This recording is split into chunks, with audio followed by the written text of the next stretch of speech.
Oi, amigos! Eu sou a Letícia Gonçalves e esse é mais um podcast.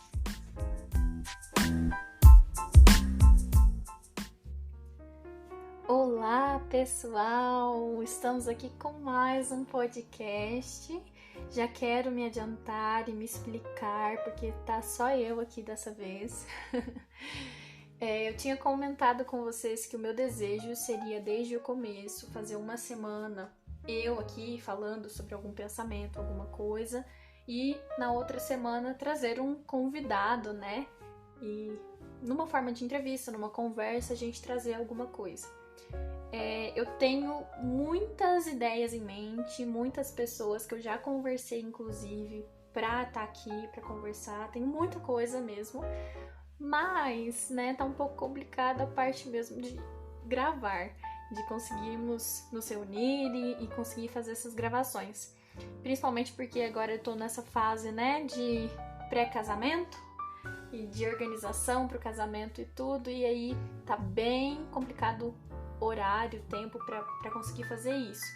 Mas prometo me organizar e gravar com outras pessoas. Eu tenho certeza que vão surgir aí muitos conteúdos edificantes também, com conversas. E o propósito desde o começo era isso mesmo, mostrar que a gente aprende muito conversando com as pessoas e que as pessoas elas podem trazer grandes coisas também pra gente, né? Então eu prometo que eu vou me organizar e em breve nós teremos várias pessoas por aqui, né, falando sobre experiências, sobre assuntos diversos aqui, tá? Mas hoje nós vamos comentar um pouquinho aqui sozinhos, eu e você, sobre uma coisa que eu tenho pensado muito e eu acho que eu nunca ouvi alguém falando exatamente sobre isso, mas eu acho que é uma coisa tão importante pra gente pensar, e eu queria trazer um pouquinho sobre isso. Na verdade, isso que a gente vai comentar é uma coisa que eu acredito mesmo, eu sempre acreditei muito sobre isso, e aí conforme foi passando os anos, né, o tempo, isso foi se tornando mais concreto no meu coração e eu comecei a me questionar um pouco mais sobre isso conforme eu fui conversando com algumas pessoas. Há alguns dias atrás, eu e meu noivo, nós fomos na casa de alguns amigos e entrou um assunto sobre a ideia que é construída de que nós somos seres perfeitos, né? E que a gente tem que ser perfeito. E aí a gente tava falando um pouco, eles contando um pouco das experiências deles. E eu achei muito, muito legal a conversa que a gente teve, porque eles realmente falaram que, nossa, a gente já errou tanto, nossa, a gente tem tentações, nossa, e a gente contou também um pouco sobre a gente. E foi uma coisa assim que eu comecei a parar pra pensar um pouco mais sobre isso, e na hora me veio muito essa ideia de que nós construímos uma imagem como se nós nunca fôssemos tentados, e se nós fôssemos tentados alguma vez, a gente não cai nessas tentações, né? Eu comecei a pensar muito sobre isso, principalmente quem está à frente de trabalhos em igreja. Isso às vezes acaba acontecendo, né? Desenvolve essa imagem que a pessoa ela é perfeita, que ela tá sempre muito bem com Deus, que ela não peca, que ela não tem as áreas de fraqueza dela, que ela é uma ótima mãe, um ótimo pai, é um ótimo filho, um ótimo marido, uma ótima esposa, né? Tem essa construção como se existissem pessoas melhores do que outras, como se tivessem pessoas beneficiadas por Deus, né? É essa ideia mais ou menos que acontece. E alguns meses atrás também eu estava conversando com algumas pessoas de muita referência para mim, pessoas que estão na frente, trabalhando e tudo. E eles falaram que eles sentem muito esse peso, né? Essa responsabilidade de estar sempre certo, de estar sempre correto. E que não, eles não são assim, eles são seres humanos, né?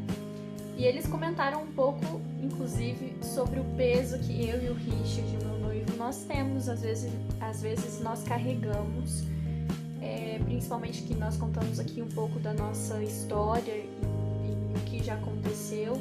E às vezes as pessoas acham que nós somos perfeitos, né? Que nós não temos as nossas falhas, que nós não temos as nossas tentações, que a gente sempre acerta, né? E não, né?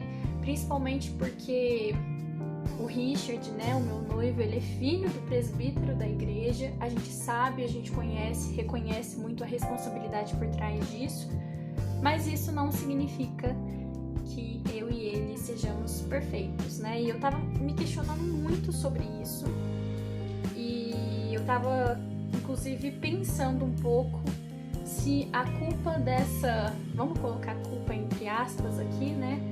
Mas se a culpa dessa imagem construída seriam das pessoas, né? Intitulando ali, colocando rótulos sobre as pessoas, ou se eu estaria dando essa impressão, né?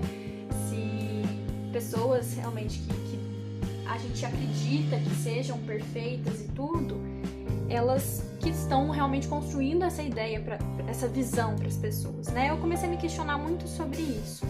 E tem algumas coisas que eu já estudei há algum tempo. Na faculdade, eu fazia iniciação científica em retórica.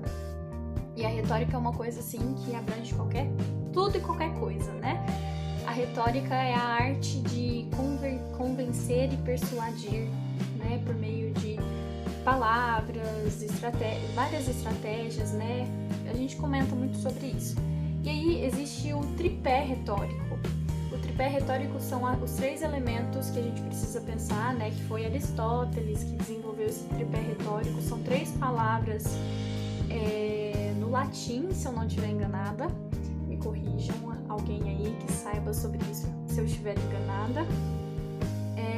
Que dizem respeito às 3 partes do discurso importantes, né?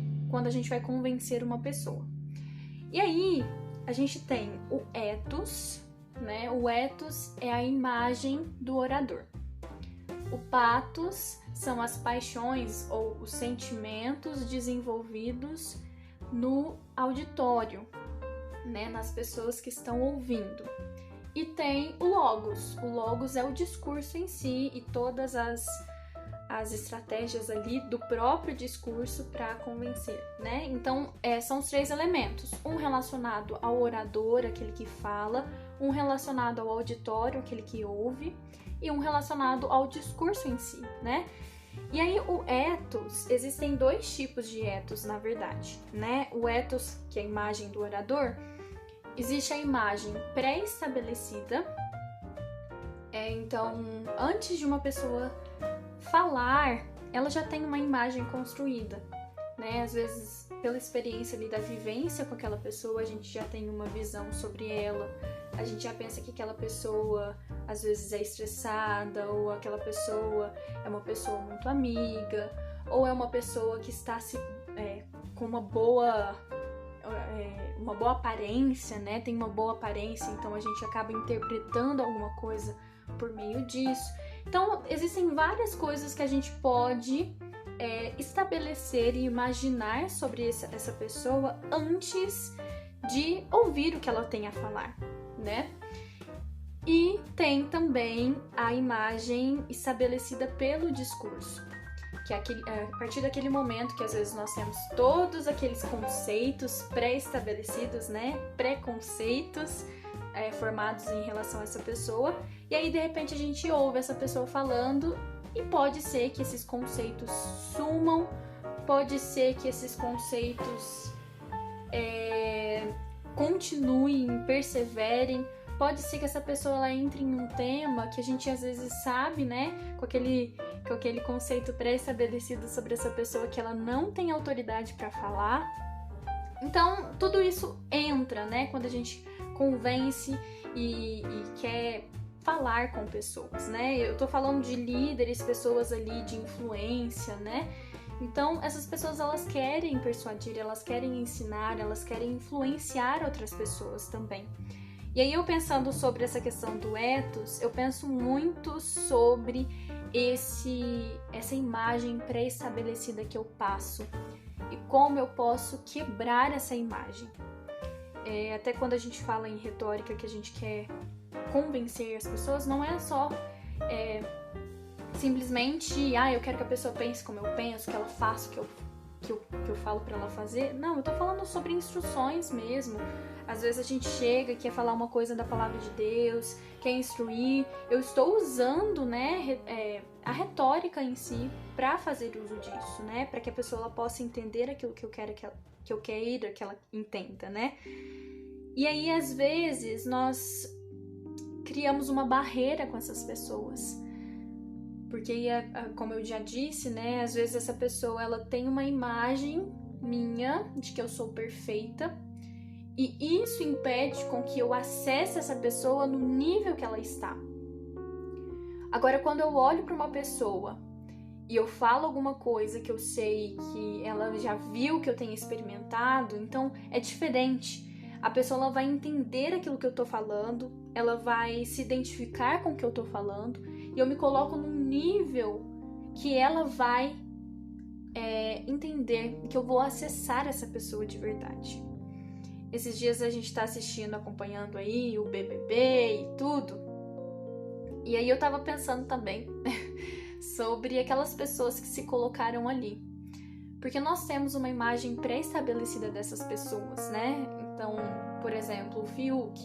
A gente tem aquela imagem, né? Filho do Fábio Júnior, um cantor, Colírio Capricho, né? E por aí vai. A gente tem imagens.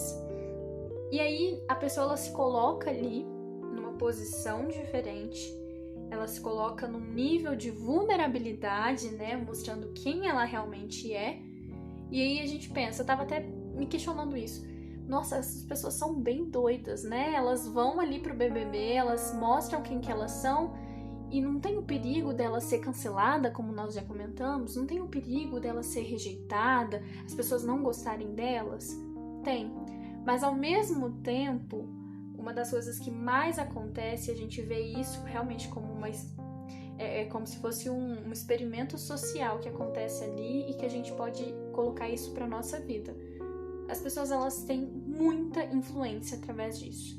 Elas são vistas como seres humanos, elas são vistas ali como aqueles que erram e tudo bem, depois eles consertam e nós aceitamos isso, né? E com isso, quem tá ali dentro acaba recebendo muitos e muitos fãs novos, muitos seguidores novos. A pessoa entra lá com 6 mil seguidores, sai de lá com 1,5 milhão de seguidores. Estou falando baixo, tem gente que é mais, né? Como, por exemplo, a Juliette que a gente tá vendo, né?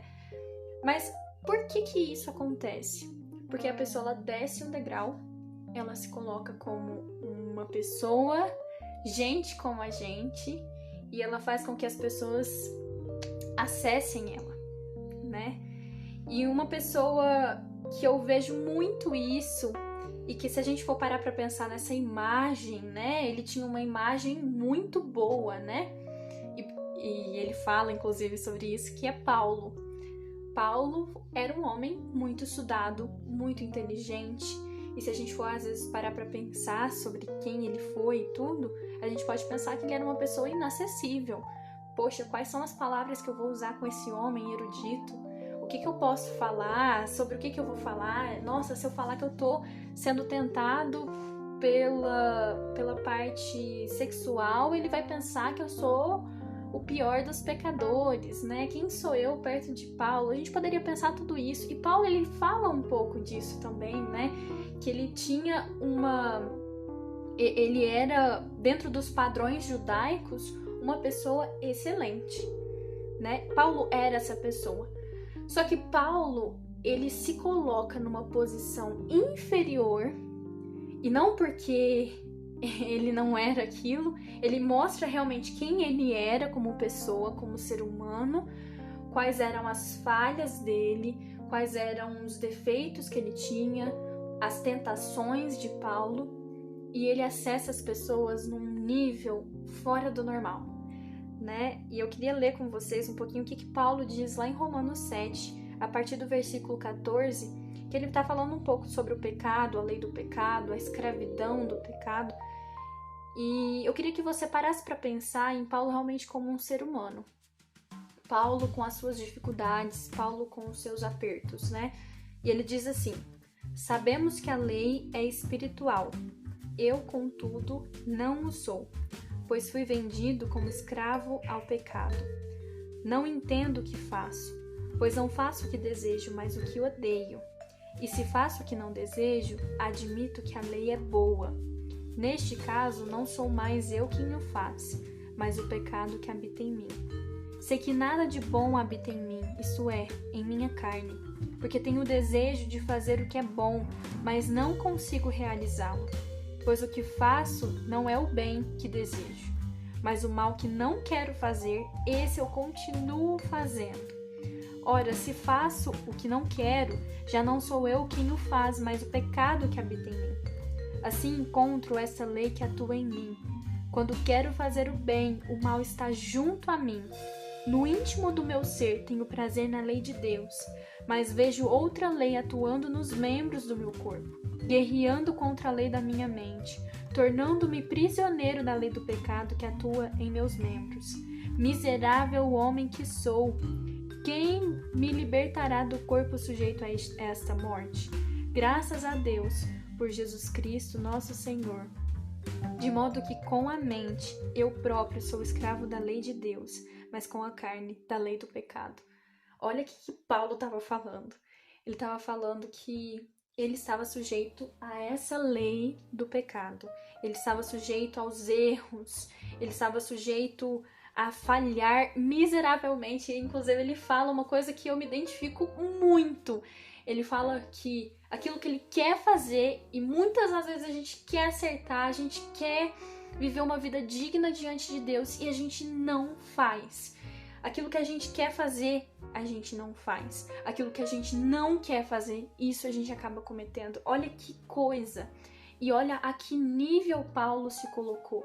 Olha como que Paulo ele realmente se desnudou de toda a sua aparência, de toda aquela imagem que ele tinha construído, infelizmente, e ele mostra quem realmente ele era.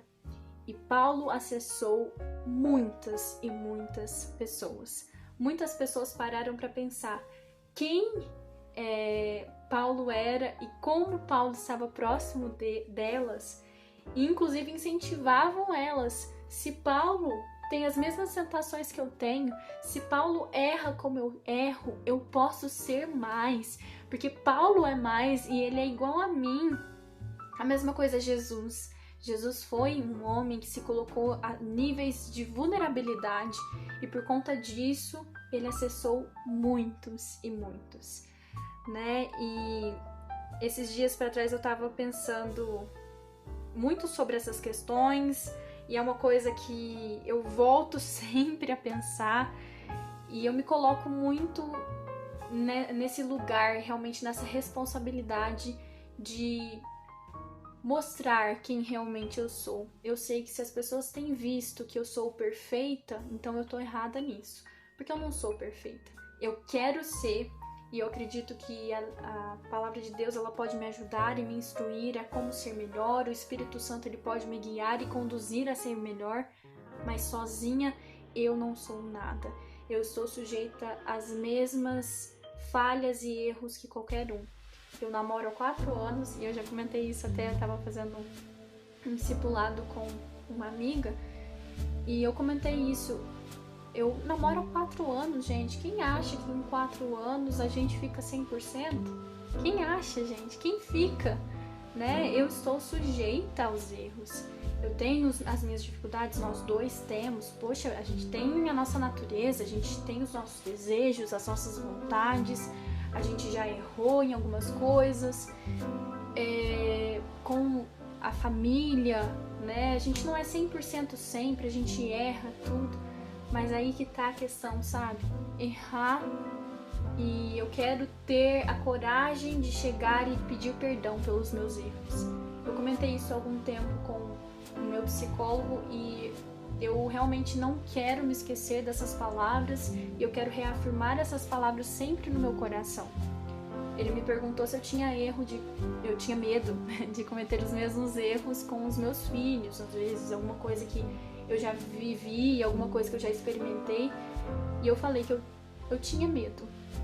Eu tinha medo de, às vezes, ser grossa com os meus filhos. Muitas coisas que eu sei que eu tenho, né, em mim e às vezes da minha família, que veio, né, de gerações. Mas eu disse pra ele que eu queria ter a coragem de errar e pedir perdão pelos meus erros. Eu queria ter a coragem para Deus também, de quando eu errar, eu chegar diante de Deus e pedir perdão pelos meus erros. Eu não sou perfeita, eu erro pra caramba, nossa, eu faço tanta coisa errada e todos os dias eu sou cercada por essa minha natureza pecaminosa que vem e que me tenta todos os dias. Mas eu quero ter a coragem de pedir perdão ao Senhor, eu quero ter a coragem de pedir perdão às pessoas que acabaram sendo afetadas pelo meu erro e seguir em frente. Porque eu sei que no final o Senhor me espera e Ele me aguarda para realmente me limpar, me purificar e me santificar. E eu queria terminar com isso. Eu ouvi uma frase de um livro que chama A Morte é um Dia que Vale a Pena Viver, falando sobre a questão de empatia e compaixão. E eu quero terminar falando sobre essas definições que esse livro traz. Primeiro, a empatia, ela te faz se colocar no lugar do outro e sentir a dor do outro, né? Isso é empatia. É quando você sente a dor do outro, você se coloca na dor do outro. E pensando em tudo que eu falei aqui, quando você é vulnerável, você faz com que as pessoas sintam empatia por você e consigam, inclusive, sentir quem você é. Você é a mesma coisa com essas pessoas, né? Mas a compaixão te faz entender a dor do outro e transformá-la.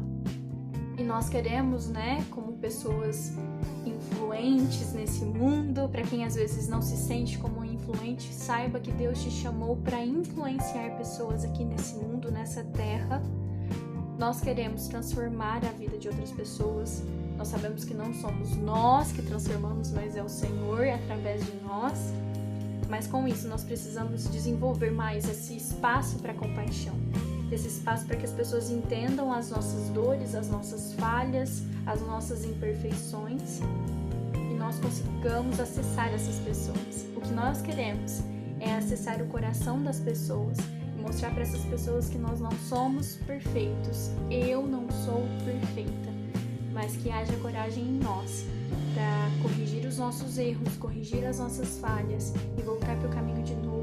E errar e tropeçar mais uma vez, mas levantar, erguer e dizer eu consigo, porque não sou eu quem faz, mas é o Espírito Santo que habita em mim, que faz por meio de mim. Então é isso. Sei que às vezes ficou um pouco confuso, muitos termos, muitas coisas, mas eu queria instigar esse pensamento em você. Lembre-se que se você às vezes não se identificou com isso que eu comecei a falar, de influência, você é influente, líderes, pessoas que estão à frente, eu não sou essa pessoa. Saiba que você é. Você é essa pessoa no seu lar, como pai, como mãe, você é essa pessoa como filho, que precisa às vezes influenciar os seus pais, podem errar também. Você é essa pessoa. Acredite ou não, você tem muita influência no ambiente que você habita. E você precisa pensar como que tem sido essa influência. Se você tem criado esse ambiente de vulnerabilidade para acessar pessoas ou você tem desenvolvido máscaras para que essas pessoas não possam chegar perto de você. E é isso, esse é o pensamento de hoje, bem complexo, né? Mas eu acredito que é muito importante a gente falar sobre isso e, inclusive, eu me colocar nessa posição diante de vocês. Eu não sou perfeita. Eu erro e muito. Compartilhe esse pensamento com as pessoas que você ama. Acredito que vai ajudar muitas pessoas. E a palavra de Deus fala que a igreja ela é isso. Pessoas imperfeitas que se ajudam e ferro com ferro se afia. E a gente se acessa assim, sendo vulneráveis, mostrando as nossas falhas e crescendo junto. Compartilhe com as pessoas que você ama. Me segue lá no Instagram e me manda alguma coisa por lá se você tiver alguma dúvida ou quiser comentar alguma coisa. O meu Instagram é @LeticiaKSG e a gente se vê no próximo podcast. Tchau!